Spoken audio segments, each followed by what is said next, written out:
Pak Sarifudin. Nah ini teman-teman semua, saya saat ini berada di ruang kerja Kepala Desa Alur nih Pak. Alur. Kepala Desa Alur, masuk Kecamatan Jorong, Kabupaten Tanah Laut, Provinsi Kalimantan Selatan. Seyogyanya hari ini saya mau ketemu Pak Kepala Desa, namun beliau hari ini sibuk dan hari ini kan terakhir dinas karena sudah habis masa kerja ya. Lalu menunjuk Pak Kadus ini untuk bertemu saya bincang-bincang masalah ketransmigrasian. Begini nih Pak Kadus, saya dapat informasi bahwa di Alur ini kan termasuk wilayah eks transmigrasi ya. Ini dari Pak Anton saya dapat info. Ya. Ini sebetulnya mulai tahun berapa nih tram di sini di Alur ini? Sekitar tahun 85-86. 85-86 ya. Kemudian Alur ini sekitar tahun 85. Oh oke. Bapak kenal nggak dengan salah satu petugas dari Departemen Transmigrasi dulu yang bertugas di sini? Kalau yang dulu belum ada Pak. Oh, lahir tahun berapa Sanjan? Saya lahir tahun 1990. Oh. Jadi lahir sini asli. Oh begitu. Kalau Bapak Ibu dari mana aslinya? Dari Jawa Barat, Pandeglang. Oh, Pandeglang, Banten, dua-duanya Bapak Ibu. Iya betul. Jadi yang terang ke sini dulu Bapak Ibu. Bapak, Ibu sama saudara berdua orang tua. Jadi saya lahir di sini. Oh, alhamdulillah. Jadi Pak Kadus ini anak terang ya. Anak terang. Lahir di Desa Alur. Mulai kapan Pak Kadus ini menjabat sebagai kepala dusun ini? Tahun 2018 awal Pak. Oh, Oke. masih muda, alhamdulillah. Terus kira-kira ini berapa kakak sih ex Desa Alur ini, ex terang ini? Kalau yang ekstranya itu sekitar kurang lebih untuk sekarang Pak. Ya. Nah, kalau yang asli terang itu sekitar kurang lebih sekitar 600. 600 kakak ya. Oh. Terus mereka itu yang terang apa ini pekerjaan utamanya ini Pak? Kalau transmigrasi ini Pak, mayoritas petani Pak. Mayoritas petani. Ya, petani karet, petani sawit. Oh gitu. Di- Karet, sawit. Kalau untuk tanaman pangan ada nggak di sini? Kalau untuk tanaman pangan sudah nggak ada Pak. Oh nggak ada ya? Iya, sudah nggak ada. Kalau dulu pertama terang memang jagung. Oh, kedelai. palawija ya? Ya, betul. Oh. Karena mungkin tingkat kesuburan tanahnya kurang Pak. Mungkin lebih cocok di tanaman karet, sawit. Oh. Jadi yang untuk tanaman kayak jagung, kayak sayur-sayuran sudah kurang. Oh. Terus begini Pak, ini kemarin yang Pak Kadus yang kemarin Pak siapa namanya? Pak Dwi Supriyanto. Pak Dwi Supriyanto ini berapa periode itu? Itu dua. 2 periode. Iya, 2 periode dan jabatan 6 tahun 1 periode. Jadi 12 12 tahun. tahun. Oke. Hari ini jadi purna tugas. Nah, hari ini hari terakhir ya. Ya. Tapi ada urusan ke BPN tadi. Iya betul. Iya, Ada iya, yang iya. perlu diselesaikan. Oke.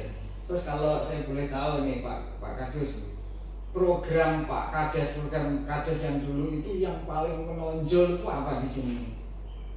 Yang pertama untuk transmigrasi ini untuk Pak Dwi Supriyanto Pak. Nah, yang pertama itu redistribusi tanah Pak. Redistribusi tanah. Surat penyurat tanah yang Oh. program dari pemerintah. Kemudian kita alhamdulillah dua-duanya sudah kita laksanakan dan alhamdulillah berhasil. Apa itu dua-duanya itu? Nah, yang pertama itu program redis Pak. Redistribusi tadi ya. Sertifikat tanah gratis. Sertifikat tanah Nah, gratis. itu yang khusus kebun. Nah, kemudian yang kedua itu ada PTSL Pak. Apa itu PTSL itu? Program tanah sistematis lengkap. Program tanah sistematis lengkap di mana itu ceritanya itu? Itu khusus untuk pekarangan Pak. Untuk pekarangan pecahan kakak yang tadinya menduduki seperempat hektar misalnya. seperempat tanah yang tidak ada suratnya, kita ajukan melalui program PTSL tadi. Oh, PTSL tadi apa? Program tanah sistematis lengkap. Program tanah sistematis lengkap. Contohnya misalnya yang dulu yang keren bapaknya punya anak 2, Ya. dibikinkan rumah di sampingnya. Ya, betul. Kemudian itu hak milik yang bersangkutan gitu ya. Ya, Terus ini suratnya diurus gitu ya. Ya, betul. Itu PTSL namanya ya. Ya. Oke. Kalau redistribusi tadi contohnya gimana? Yang penguasaan bisnisnya itu berupa kayak tanah restan Pak, tanah negara. Kalau dulu kan, kalau sekarang tuh di sini sebentar, tanah restan itu apa sih? Tanah negara yang belum sertifikat. Oh, tanah restan ya. Itu kalau itu tanah lebih lah. Iya lebih. Kalau kita punya bensin itu zaman dulu apa? Tangki bensin itu ada R. Nah, itu restan ya, ada berapa liter.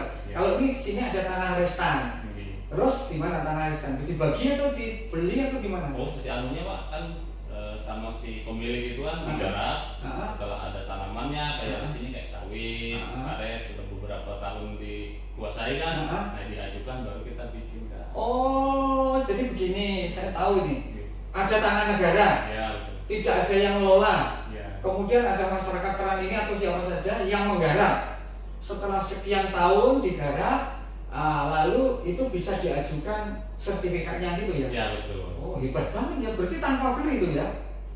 Nggak beli Pak, cuma sebagian ada yang beli juga dari petani-petani lain. Oh ya, belinya dari petani. Artinya kalau dari negara kan tidak jual kan itu kan? Ya, artinya sepanjang itu sudah digarap, lalu itu garapnya itu ada nggak batasnya, harus digarap minimal sekian puluh tahun gitu, ada nggak? Ada Pak. Jadi kalau misalnya kita mau program namanya kan sebelum naik tersebut ada sporadik Pak. Sporadik. Dari desa itu minimal kita sudah menggarap 5 tahun. Misalnya. Oh minimal 5 tahun digarap. Ya, digarap dulu, nanti setelah digarap ada bukti garapannya, dibikinkan sporadik itu baru. Sporadik itu apa itu? Sporadik itu surat tanah juga Pak, cuma sebatas di desa. Oh surat tanah berarti yang mengeluarkan Pak Kepala Desa? Pak Kepala Desa. Oh itu legal itu ya? Legal Pak. Kalau artinya kan sebatas kekuatan hukum cuma di desa. Kalau sertifikat kita ke BPN. Jadi itu di bawah sertifikat. Ya. Mungkin itu malah salah satu persyaratan untuk mendapatkan sertifikat, mungkin harus ada itu juga. Wajib Pak. Wajib ya. Harus ada itu. Hebat juga ya. Ya wajib. Harus ada itu. Jadi prosedurnya secara cepat gimana kalau untuk yang tanah restan tadi? Apa yang harus disiapkan oleh warga untuk mendapatkan sertifikat itu, suratnya apa aja itu kalau yang tanah negara tadi? Yang pertama itu kita harus ada garapannya Pak. Pertama harus digarap. Iya, digarap. Yang kedua kan harus ada sporadik. Harus ada sporadik. Nah yang ketiga itu taat pajak Pak. Taat pajak. Kalau nggak ada pajaknya artinya kita nggak bisa ajukan juga ke. Jadi orang bijak taat pajak gitu kan. Setelah itu baru kita ajukan ke. Yang ajukan Pak Kades atau sendiri-sendiri? Petaninya Pak. Petaninya kolektif melalui ada kan bidang kita di desa, iya. Terus kita ajukan ke. Dibantu oleh desa ya? Iya betul. Sampai ke BPN. Setelah di BPN kira-kira berapa bulan untuk keluar sertifikatnya? Kemarin itu kita kurang lebih sekitar setahun, hampir setahun lebih. Setahunan ya? Oh, itu pakai sidang-sidang atau enggak ya? Enggak ya? Ya alhamdulillah kan iya. Cepat lah. Cepat ya. Oke, itu yang pertama ya. Prosedur pertama yang dari tanah restan atau tanah negara. Yang kedua dari yang pecahan tadi apa namanya, RT apa? PTSL itu prosedurnya gimana itu? Sama Pak. Sama seperti itu. Sama PTSL itu kan. Jadi paling tidak ada sporadik, ada mungkin isi pajak, mungkin ya KK jelas ya, KK, KTP, ke pajak itu pajak PBB ya? PBB, pajak bumi dan bangunan. Setelah itu ajukan kolektif ke BPN.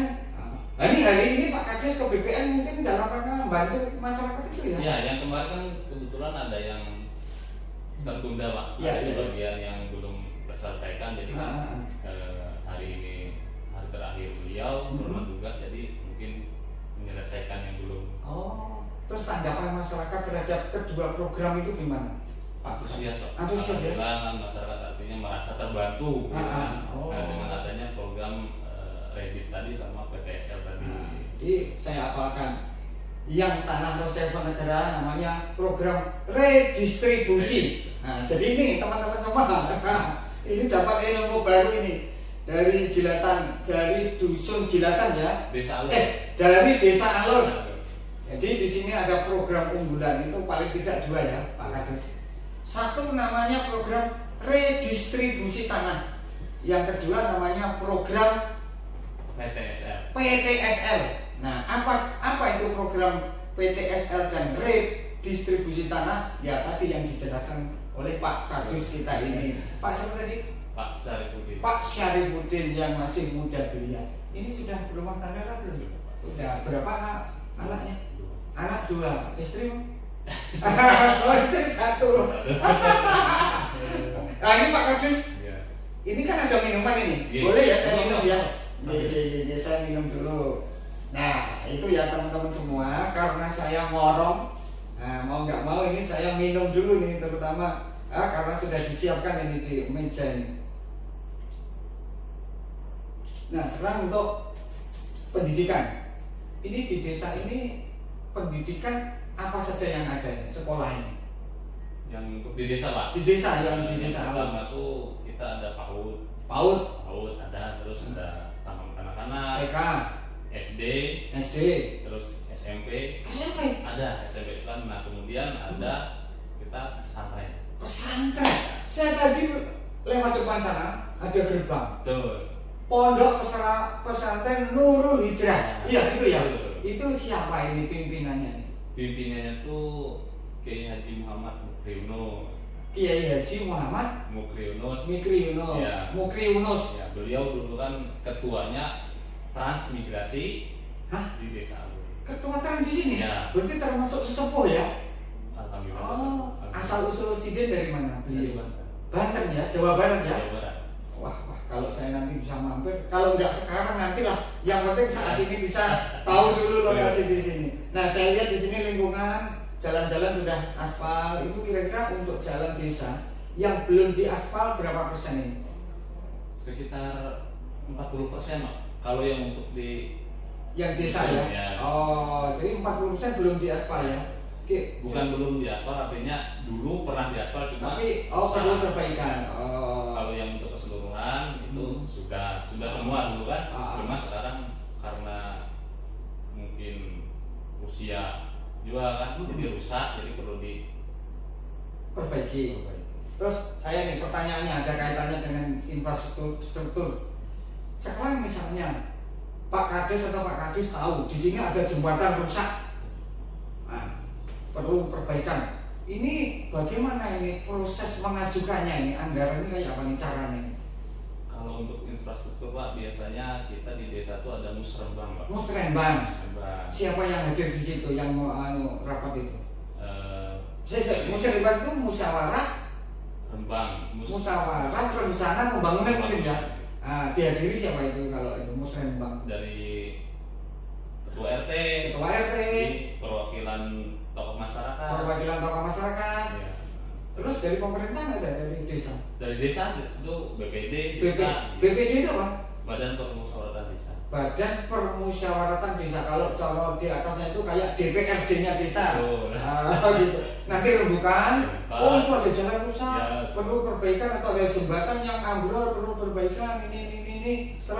Setelah oke, jembatan itu musrenbang sepakat dibangun. Setelah itu gimana? Syaratnya lagi apa? Diajukan kemana atau gimana? Dari desa itu kita kecamatan Pak. Desa kecamatan. Lampirannya apa? Ada nggak surat-surat yang dilampirkan? Ada kan, dari desa itu berupa hasil lampiran pengajuan tadi kan. Di kecamatan, setelah kecamatan baru ke kabupaten. Mungkin termasuk rapnya ya, rincian biaya. Wah ini bagus sekali ini. Ini sebenarnya saya mau panjang lebar, tapi nanti semakin siang saya nanti banyak yang mau diampiri. Ini sudah 10 menit lebih ini.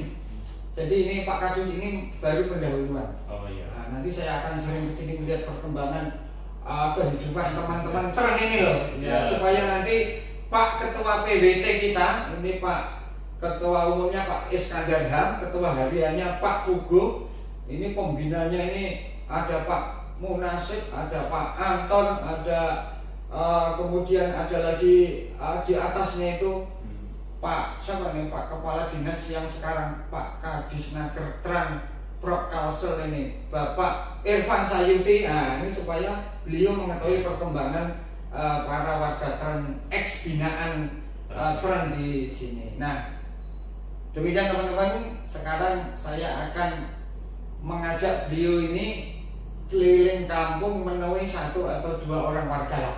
Nanti bincang-bincang seperti ini. Nah Bapak tadi kan dari Jawa Barat. Kok iso basa Jawa kita nih? Karena lahir di Ngerti bahasa Jawa ya? Bahasa Jawa ngerti, bisa sedikit-sedikit. Kemudian kalau Banjar kan istri orang asli orang sini. Oh, asli Banjar. Oke, terima kasih Pak Kadus atas informasinya. Ini bagus sekali ini programnya. Demikian teman-teman, terima kasih telah mengikuti channel kita yaitu Infotrans. Sampai jumpa di lain waktu. Semoga kita selalu dalam keadaan sehat walafiat.